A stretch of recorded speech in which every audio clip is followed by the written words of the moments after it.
ये एक होता है जिस करियर का हम चुनाव करते हैं, एक वो होता है जो करियर हमको चुनता है, या जो विषय होता है हमको चुनता है। तो शायद लेखक ने मुझको चुना।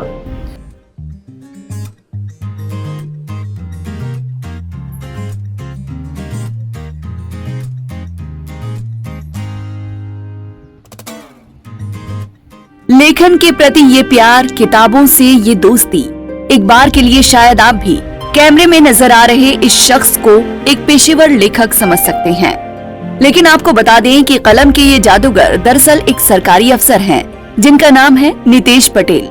दरअसल नितेश पटेल मध्य प्रदेश राज्य वन सेवा में अधिकारी हैं और छतरपुर वन व्रत के पवई रेंज में पदस्थ हैं। पटेल का पढ़ाई के साथ ही लेखन के प्रति रुझान हो गया था और तब से ही विभिन्न पत्रिकाओं और समाचार पत्रों में उनकी कृतियां प्रकाशित होने लगी थी। समय के साथ साथ रेंजर साहब ने अपने इस शौक को अपना जुनून बना लिया और इस जुनून की मिसाल के तौर पर हमें देखने को मिल रही है यार बटोही। ये किताब अपने आप में एक दिलचस्प कहानियों का संग्रह है, जिसमें 14 किरदार एक दूसरे से अनजान देश के अलग अलग हिस्सों में अपनी कहानियां जी रहे थे। आइए खुद नितेश पटेल से ही जानते हैं इन अनोखे कहानी संग्रह और इसके पीछे उनकी सोच और प्रेरणा के बारे में। जी सर, क्या नाम है, किस पद पे हैं आप? जी मैं नितेश पटेल मेरा नाम है और रेंज ऑफिसर पवई के रूप में पन्ना में पदस्थ हूं। जी सर, जैसे कि आप एक कहानी आई, किताब आई है आपकी यार बटोही नाम की, 14 मुसाफिर 14 कहानियां, क्या है उसका?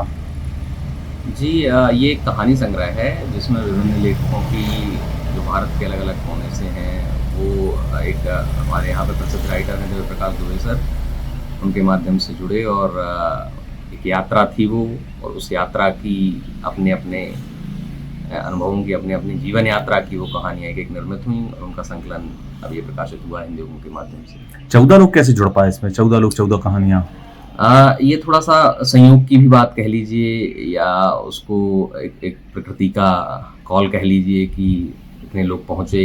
देव प्रकाश दुबे सर से मिलने गए हम लोग, उत्तराखंड में मिले थे, एक यात्रा के दौरान मिले थे, और संयोग ये रहा कि सभी लोग राइटर थे, सभी लोग उसमें इच्छुक थे, सभी लोग आगामी समय में हो सकता है अच्छे राइटर बने। तो वो लोग साथ मिले और उस कहानियों को अपनी अपनी लिखा और संपादन हुआ उसका। आप कैसे इस लेखन की लाइन में कैसे आ गए? आप एक रेंजर हैं जी, प्रकृति से आपको प्यार है, फिर आप इस लेखन में कैसे आ गए?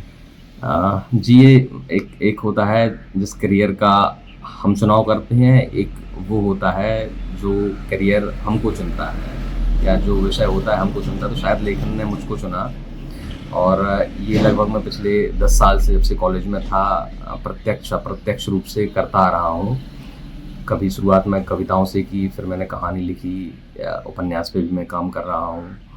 और ये जो होता है, कुछ अव्यक्त भाव होते हैं जो ऑब्जर्वेशन हम कर रहे हैं हमारे दैनिक जीवन में, जो कि हम हमारी नौकरी में भी करते हैं बहुत सारे ऑब्जर्वेशन, तो उसको व्यक्त करने का माध्यम मुझे कहानियाँ, कविताएँ और उपन्यास लगे, तो मैं इस चीज़ को लिख रहा हूँ।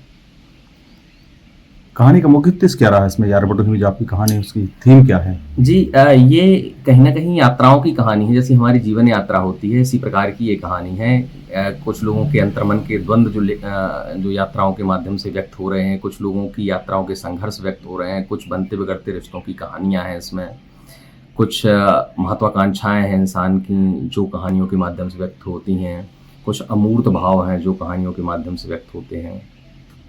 आने वाले समय में किस तरह की और कहानी लिखने का है, या आप लेखन में भी? जी मैं काम कर रहा हूँ। अभी वर्तमान में मैं काम कर रहा हूँ जो हमारे फॉरेस्ट से संबंधित है, जो हमारी नौकरी से संबंधित दैनिक दिनचर्या के कई केसेस होते हैं, उनकी जो मेरे अनुभव हैं, कुछ अनुभव हैं जो मेरे साथियों के हैं, जो देखे हैं, उनको मैं कहानियों के श्रृंखला के रूप में परोने के लिए काम कर रहा हूँ। कोशिश रहेगी जल्दी आपके बीच में वो कहानी संग्रह उपस्थित हो। Thank you. पंजाब केसरी के लिए छतरपुर से राजेश चौरसिया की रिपोर्ट। हमसे जुड़े रहने के लिए हमारे YouTube चैनल को सब्सक्राइब करें और नई वीडियो की नोटिफिकेशन के लिए बेल आइकॉन को दबाएं। अगर आप ये वीडियो Facebook पर देख रहे हैं तो लाइक जरूर करें और ज्यादा से ज्यादा शेयर करें। धन्यवाद।